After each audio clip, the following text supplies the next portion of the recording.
안녕하세요. 슈입니다. 저번 영상에 일본이 한국보다 좋은 점 5가지에 이어서 오늘의 영상은 한국이 일본보다 좋은 점 6가지입니다. 왜 이번에는 6가지냐고 궁금해 하실 텐데 한국을 사랑하는 한국 사람이니까 한 개를 더 추가했습니다. 제가 일본에서 오래 지내면서 1년에 한두 번 정도 짧게 한국을 다녀갔거든요. 짧게 다니다 보니 딱히 이건 한국이 좋다고 느낀 점들이 크게 없었는데 퇴직하고 지금 아내랑 결혼하면서 1년 반 정도 서울에서 지내고 있다 보니 한국이 좋은 점들이 크게 다가오더라고요. 일본에서 10년 이상 살다가 한국에 와서 1년째 살고 있는 한국인이 느낀 한국이 일본보다 좋은 점 6가지를 말씀드려 볼게요. 한국이 일본보다 좋은 점 첫 번째, 따뜻한 집. 겨울에 도쿄나 오사카 가보시면 서울보다 훨씬 따뜻하죠. 그런데 집안의 온도는 일본의 집들이 한국보다 훨씬 더 춥습니다. 세계보건기구 WHO에서는 겨울철 18도 이상의 실내 온도를 권장하고 있는데 그림에 보이듯이 일본 전국에서 이 권장 온도를 충족하는 지역은 오렌지색으로 표시된 지역들 뿐입니다. 아이러니한 게 북쪽의 추운 지역들만 포함되어 있죠. 오렌지색으로 표시된 지역을 제외하고는 겨울철 권장 실내 온도 18도를 충족하지 못한다는 겁니다. 제가 살던 도쿄집이 콘크리트로 된 맨션이었는데도 겨울철 실내 온도가 15도까지 내려갔었거든요. 목조로 된 집들은 이보다 훨씬 더 춥다는 건데 상상도 안 갑니다. 그리고 일본이 욕조 문화인데 추운 겨울 반신욕을 끝내고 욕실을 나왔을 때 급격한 온도 차이로 인해 심장마비 등으로 사망했다는 뉴스가 종종 나오거든요. 위의 표는 일본의 겨울철 사망 증가율을 나타내는 표인데요. 표를 보면 일본의 겨울철 사망 증가율이 평균 18%가 상승한다는 걸 알 수 있습니다. 가장 큰 원인이 심장질환, 뇌혈관 질환이고요. 지역에 따라 편차가 최대 15%까지 나는 걸 볼 수 있는데 여기서도 아이러니한 수치가 나옵니다. 겨울 사망 증가율이 제일 낮은 지역이 가장 추운 홋카이도라는 거죠. 방금 보여드린 그림과 같은 결과죠. 결국 겨울철 추운 집으로 인해 사망률이 증가한다는 걸 알 수 있습니다. 참고로 한국의 겨울철 사망 증가율은 12%입니다. 일본의 18%보다 현저히 낮죠. 그러면 왜 일본의 집들은 이렇게나 추울까요? 크게 2가지 이유가 있습니다. 일본의 집들이 추운 이유 첫 번째, 일본의 주택 단열 기준 때문입니다. 일본의 거의 모든 집들이 1999년에 지정된 단열 기준으로 지어졌습니다. 단열 기준에 대한 의무화 또한 없어서 열악한 단열 기준조차도 만족시키지 못하는 집들이 대부분이고요. 계속해서 문제가 제기되었고 2022년에 와서야 기존의 4단계였던 단열 기준을 7단계로 높였지만 이 또한 의무화가 아니었기에 크게 의미는 없었고요. 2025년이 돼서야 주택을 지을 때 단열 기준을 만족하도록 하는 의무화 법안이 통과됩니다. 통과된 후 조사해보니 현재 일본에 지어진 주택들 중 90%가 이 단열 기준을 충족하지 못하고 있다고 하더라고요.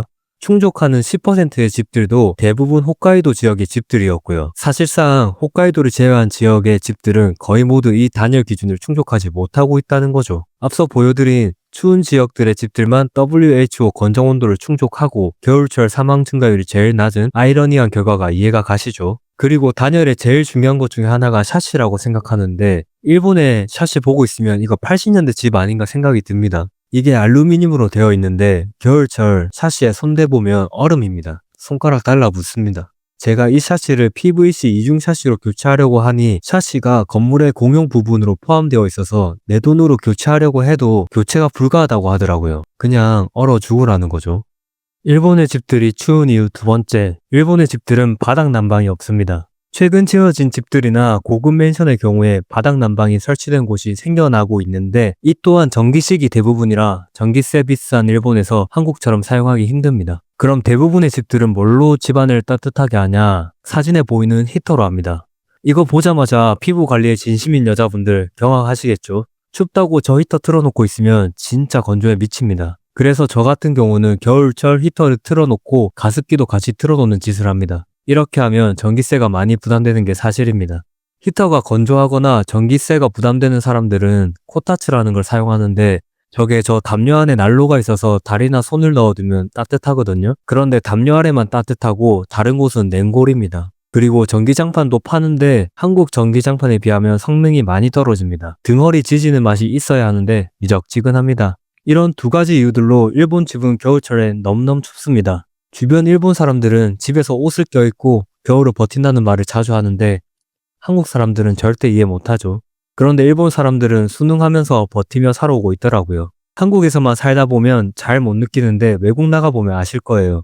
겨울철 한국 집은 진짜 어나더 레벨입니다. 한국이 일본보다 좋은 점 두 번째, 손가락으로 다 되는 편리함. 한국에서 전입신고를 하려고 아내에게 구청을 가자고 하니 아내가 뭔 소리지? 하는 표정으로 저를 쳐다보더라고요. 구청 안 가고 인터넷으로 하면 된다면서 제 앞에서 인터넷으로 5분도 안 걸려? 뚝딱 전입신고를 하는데 신세계를 보는 것 같았습니다. 일본에서도 인터넷으로 되는데 이게 전입신고를 하는 게 아니라 구청에 전입신고를 하러 가는 날짜를 예약하는 거거든요. 절차도 많이 복잡합니다. 전입신고를 하려면 이전 주소지 구청에서 전출신고증을 받아서 새로 이사한 주소지 구청에 가 이 전출신고증을 제출하고 전입신고를 마쳐야 합니다. 한국으로 치면 5분 만에 끝나는 일이 일본에서는 하루를 꼬박 써야 하죠. 한국은 주민등록증 재발급, 등기부등본 발급 같은 것들 소파에 누워서 손가락 몇 번이면 끝나잖아요. 그런데 일본은 마이넘버 재발급, 주민표 발급 같은 것들 다 구청에 직접 가야 합니다. 제가 10년 넘게 일본에서 지낸 관성이 남아있어서 그런지 아직도 가끔 행정 업무를 볼 때는 습관적으로 구청부터 갈 생각을 하거든요. 근데 이런 저를 아내가 항상 옆에서 안타까운 눈빛으로 쳐다봅니다. 한국으로 돌아온 이후에도 업무를 봐야 해서 일본을 한 달에 한 번은 꼭 가는데 한국에 있다가 일본 가서 업무 보면 불편함이 확 체감이 되더라고요. 한국이었으면 지금 폰으로 타다닥 하고 끝냈을 텐데 일본에서는 구청까지 가서 발급 접수 서류 작성해서 접수하고 접수하면 번호표 주는데 불러줄 때까지 기다리고 한참 기다리다 번호 부르면 가서 받아야 합니다. 이게 끝이냐? 서류 발급받은 비용은 따로 계산하는 창구에 가서 계산해야 합니다. 어마어마한 아날로그 감성이죠. 사람이 참 간사한 게 예전에는 아무런 불편함 없었거든요. 그런데 한국의 극강의 편리한 맛을 봐버리니 지금은 불편에 미치웠습니다. 한국이 일본보다 좋은 점 세 번째, 빠르다. 배달이야 일본도 코로나 이후 우버가 정착되면서 메뉴도 다양해지고 빨라졌는데 그 외에 다른 부분은 한국이 너무나도 압도적으로 빠릅니다. 공사의 경우에도 제가 처음 일본에 왔을 때 하고 있던 도로공사가 최근에 끝이 났더라고요. 한국은 자고 일어나면 도로가 엎어져 있는데 일본은 공사도 세워라 내워라 합니다. 한국의 청계천 복원 사업이 2년 만에 끝났다는 소리를 듣고 일본 지인에게 이야기해주니 일본에서는 20년 걸린다고 어떻게 2년 만에 그런 큰 공사를 끝내냐면서 놀라더라고요. 은행 송금도 일본은 느립니다. 한국은 실시간 송금이 가능하잖아요. 언제든지 송금하면 바로 이체되는 게 너무 당연한 일인데 일본에서는 당연하지 않습니다. 일본은 같은 은행끼리의 송금은 당일 이체가 가능한데 타은행 이체의 경우에는 영업시간이 넘어가면 다음 날에 이체가 됩니다. 그리고 주말에 보내면 다음 영업일에 이체가 됩니다. 한국에 와서 주말에 급하게 이체할 일이 생겨서 어떡하지 고민하고 있던 저에게 아내가 응? 이런 표정으로 저를 쳐다보던 게 기억나네요. 이외에도 모든 것에서 일본은 한국에 비해 느립니다. 그러다 보니 한국 사람과 일본 사람은 기준시는 같은 동경시를 사용하고 있지만 서로 다른 시간 감각을 가지고 살아가고 있는 것 같습니다. 지금은 저도 한국의 빠른 시계가 너무 편하고 좋습니다. 한국이 일본보다 좋은 점 네 번째, 저렴한 인프라. 서울의 지하철 요금은 10km 기준 1,400원인데 도쿄는 10km 기준 200엔, 한화 2,000원으로 600원이 더 비쌉니다. 이 금액 차이는 거리가 늘어날수록 더 벌어지는데요. 서울은 5km 추가 시 100원이니 15km 요금이 1,500원이죠. 그런데 도쿄는 15km 기준 240엔, 한화로 2,400원입니다. 900원이 더 비싸지죠. 거기다 한국은 환승 시스템이 엄청 좋아서 실제 금액 차이는 더 크게 벌어집니다. 전기세도 한국이 더 저렴하죠. 100kW 이하 기준 한국은 1kW당 112원 정도입니다. 도쿄는 얼마일까요? 일본은 전력회사가 민영화되어 여러 곳이 있지만 대표적인 도쿄전력을 기준으로 보면 1kW당 30엔, 한화로 300원 정도입니다. 한국이 3배 정도 더 저렴하죠. 수도세, 가스비 또한 일본이 더 비쌉니다. 이전 영상에서도 말씀드렸지만 고속도로 요금도 한국이 일본보다 5배 정도 더 저렴합니다. 인프라들을 민영화한 일본의 결과인데요. 반대로 한국은 많은 인프라들을 국가가 소유하고 운영하고 있어 이런 저렴한 금액에 제공이 가능한 거죠. 다만 한국전력이나 서울교통공사의 적자 금액을 보면 결국 적자액을 우리가 낸 세금으로 메꾸는 건데 너무 저렴한 요금이 좋기만 한 걸까 하는 생각도 해봅니다. 한국이 일본보다 좋은 점 다섯 번째, 융통성 갑 대한민국. 한국은 안 되면 되게 하라는 말이 있잖아요. 이 말이 예전에는 포기하지 말라는 의미로 받아들였는데 일본에 오래 지내다 보니 융통성을 가지라는 말로 이해가 되더라고요. 한국은 고객센터에 전화해도 어떻게 해서든 되는 방향을 찾고 도와주려고 하잖아요. 매뉴얼에 나와 있지 않고 원칙에 조금 벗어나더라도 크게 문제되지 않으면 해결해 주려고 하는 것 같습니다. 회사에서 일을 할 때도 문제가 발생하면 우선 본인이 지금 해결 가능하다고 생각하면 우선 해결하고 혼자 해결이 어렵더라도 다 같이 어떻게 해서든 문제를 해결하려고 합니다. 그런데 일본은 안 되면 안 되는 겁니다. 고객센터에 전화해도 이렇게 하면 되지 않을까요? 라고 여쭤봐도 매뉴얼에 안 된다고 되어 있으면 돌아오는 대답은 죄송하지만 어렵습니다. 입니다. 일본 회사에서 일을 할 때도 문제가 생겼을 때 본인이 해결 가능하지만 우선은 매뉴얼대로 진행합니다. 매뉴얼에 나와 있지 않은 방법으로 문제가 해결될 수 있다는 것을 알지만 우선은 매뉴얼대로 하는 거죠. 일본인들에게 보이지 않는 압박 중에 하나가 책임인데 이 책임이라는 것을 지는 것을 죽는 것보다 싫어하고 기피합니다. 그러다 보니